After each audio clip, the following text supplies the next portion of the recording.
আজ মধ্যরাত থেকে ভোলার মেঘনা ও তেঁতুলিয়া নদীতে সব ধরনের মাছ ধরবে ভোলার জেলেরা।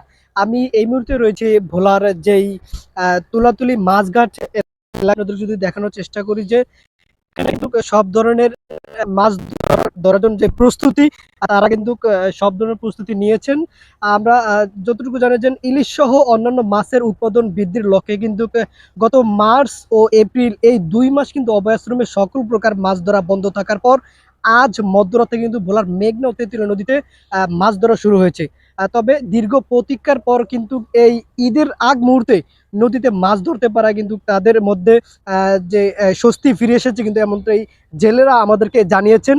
তবে এতদিন যেসব আড়ত ছিল কিন্তু শুনশান নীরবতা, সেই সব আড়ত জেলে মৎস্যজীবী ও আড়তদারদের হাক ডাকে কিন্তু মুখরিত হয়ে উঠবে কিন্তু তারা এমনটা কিন্তু প্রত্যাশা করছেন।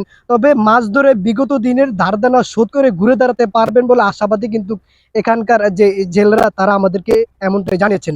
তবে আমরা সরেজমিনে গিয়ে জেলার বিভিন্ন মাছঘাট ঘুরে জানতে পেরেছি যে গত 2 মাস ভোলাসহ দেশের 6টি অভয়াশ্রমে কিন্তু সকল প্রকার মাছ ধরার উপর নিষেধাজ্ঞা জারি করে মৎস্য বিভাগ। এতে করে ভোলার মেঘনা ও তেঁতুলিয়া নদীর 190 কিলোমিটার এলাকার অভয়াশ্রমে কিন্তু ইলিশ সহ সব ধরনের মাছ ধরা বন্ধ থাকায় জেলে বেকার হয়ে পড়ে।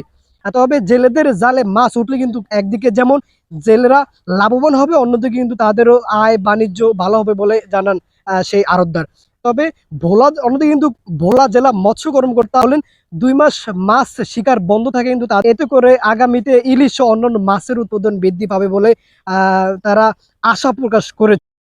তবে উল্লেখ্য যে ইলিশের উৎপাদন বৃদ্ধির লক্ষ্যে গত 1 মার্চ থেকে 30 এপ্রিল পর্যন্ত কিন্তু ভোলার মেঘনা ও তেঁতুলিয়া নদীতে মাছ ধরার বন্ধ ছিল। এই ছিল আমার কাছে মাছ ধরার সবশেষ খবরাখবর।